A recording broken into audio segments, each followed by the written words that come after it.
ದಾನ ಕೊಡಬೇಕು ಅಂತಾನೆ ಹೇಳ್ತೀರಾ? ದಾನ ಕೊಡಬೇಕು ಅನ್ನೋ ಮನಸ್ಸಿರೋರಿಗೆ ಒಂದು ಅನುಮಾನ ಇರುತ್ತೆ. ನಾವು ಎಲ್ಲಿಗೆ ದಾನ ಕೊಡಬೇಕು? ಕೆಲವೊಬ್ರು ದೇವಸ್ಥಾನಗಳಿಗೆ ದಾನ ಕೊಡ್ತಾರೆ. ಕೆಲವೊಬ್ರು ಬ್ರಾಹ್ಮಣರಿಗೆ ದಾನ ಕೊಡಿ ಅಂತ ಹೇಳ್ತಾರೆ. ಪುರೋಹಿತರಿಗೆ ದಾನ ಕೊಡಿ, ಅರ್ಚಕರಿಗೆ. ಯಾರಿಗೆ ದಾನ ಕೊಟ್ರೆ ಶ್ರೇಷ್ಠ? ಈ ಈ ಕೇತುಗ್ರಸ್ತ ಗ್ರಹಣ ಸಮಯದಲ್ಲಿ ನಾನೊಂದು ವಿಚಾರ ಏನು ಹೇಳ್ತೇನೆ ಅಂದರೆ, ದಾನವನ್ನು ಪುರೋಹಿತರಿಗೂ ಕೊಡಬಾರ್ದು, ದೇವಸ್ಥಾನಕ್ಕೂ ಕೊಡಬಾರ್ದು. ಹ್ಮ್. ಯಾರು ಭಿಕ್ಷುಕರಿರ್ತಾರೆ ಹ್ಮ್. ಅವರಿಗೆ, ಅಥವಾ ಯಾರು ಅನಕ್ಷರಸ್ಥರಿರ್ತಾರೆ, ಹ್ಮ್.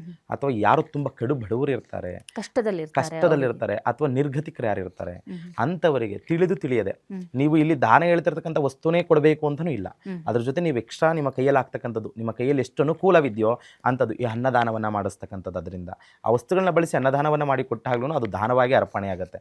ಅದರಿಂದ ಈ ದೋಷಗಳು ನಿವಾರಣೆ ಆಗೋದನ್ನು ಕಾಣ್ಬೋದು. Okay. ಈಗ ನಾವು ತೆಗೆದುಕೊಂಡು ಹೋಗ್ತೇವೆ, ದೇವಸ್ಥಾನ ಕೊಟ್ಬಿಡ್ತೇವೆ, ಆ ವಸ್ತುವನ್ನು ದಾನವಾಗಿ ಕೊಟ್ಟ ಮೇಲೆ ಅದನ್ನು ಯಾರು ಬಳಸ್ತಾರೆ, ಅದೆಷ್ಟು ಪ್ರಯೋಜನಕಾರಿಯಾಗುತ್ತೋ ಅಷ್ಟೇ ಫಲ ಇವರದಾಗಿರುತ್ತೆ, ದಾನ ಕೊಟ್ಟವ್ರದಾಗಿರುತ್ತೆ. ಸರಿ. ದಾನ ಕೊಟ್ಟ ಮಾತ್ರಕ್ಕೆ ನನಗೆ ಫಲ ಸಿಗತ್ತೆ ಅನ್ನೋದು ತುಂಬಾ ಶುದ್ಧ ಸುಳ್ಳು. ಹ್ಮ್.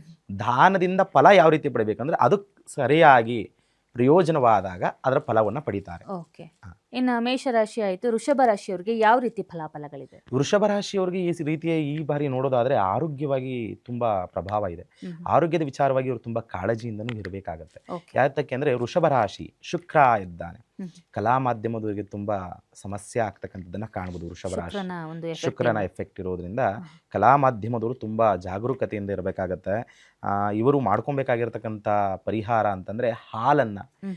ಯಾರು ಶಿವನಿಗೆ ಅರ್ಪಣೆಯನ್ನ ಮಾಡ್ತಾರೆ, ಅಥವಾ ಬಿಳಿ ವಸ್ತ್ರವನ್ನ ಶಿವನಿಗೆ, ಶಿವಲಿಂಗದ ಮೇಲೆ ಧಾರಣೆಯನ್ನು ಮಾಡಿಸ್ತಾರೆ, ಇಂಥವರು, ಈ ವೃಷಭ ರಾಶಿಯವರು ಈ ಹಾಲು ಮತ್ತು ಬಿಳಿ ವಸ್ತ್ರವನ್ನು ದಾನವಾಗಿ ಕೊಡೋದ್ರಿಂದ ಕೇತುಗ್ರಸ್ತ ಸೂರ್ಯಗ್ರಹಣದ ಪ್ರಭಾವ ನಿವಾರಣೆ ಆಗುತ್ತೆ. ಹೌದು. ಇವರಿಗೆ ತುಂಬ ಆರೋಗ್ಯ ಸಮಸ್ಯೆ ಅಂತಕ್ಕಂಥದ್ದು ಕಾಡುತ್ತೆ. 6 ತಿಂಗಳು ಬರ್ತಕ್ಕಂಥ 6 ತಿಂಗಳಲ್ಲಿ ಆರೋಗ್ಯ ಸಮಸ್ಯೆ ಅಂತಕ್ಕಂಥ ತುಂಬ ಹೆಚ್ಚಿನದಾಗಿ ಕಾಡುತ್ತೆ. ಓಕೆ ಗುರುಗಳೇ. ಇನ್ನು ಮಿಥುನ ರಾಶಿಗೆ ಹೇಗಿದೆ ಈ ಸೂರ್ಯಗ್ರಹಣದ ಫಲಾಫಲ?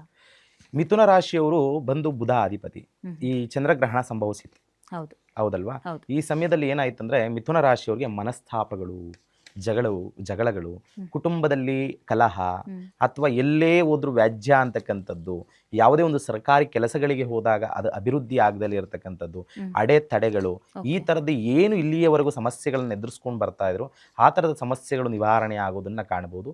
ಯಾವುದರಿಂದ ಏನು ಮಾಡ್ಕೊಳ್ಬೇಕು ಅದಕ್ಕೆ ಪರಿಹಾರ ಅಂದರೆ, ಗೋಮಾತೆಗೆ ಹ್ಮ್. ಗೋಮಾತೆಗೆ ಇವರು ಚಪಾತಿಯನ್ನಾಗಲಿ ಹ್ಮ್. ಅಥವಾ ರಾಗಿಯ ರೊಟ್ಟಿಯನ್ನಾಗಲಿ ದಾನವಾಗಿ ಅಥವಾ ತಿನ್ನಿಸೋದ್ರಿಂದ ಈ ಮಿಥುನ ರಾಶಿಯವರು ಶುಭ ಫಲಗಳನ್ನು ಸೂರ್ಯಗ್ರಹಣ ಸಮಯದಲ್ಲಿ ಕಾಣ್ಬೋದು. ಓಕೆ.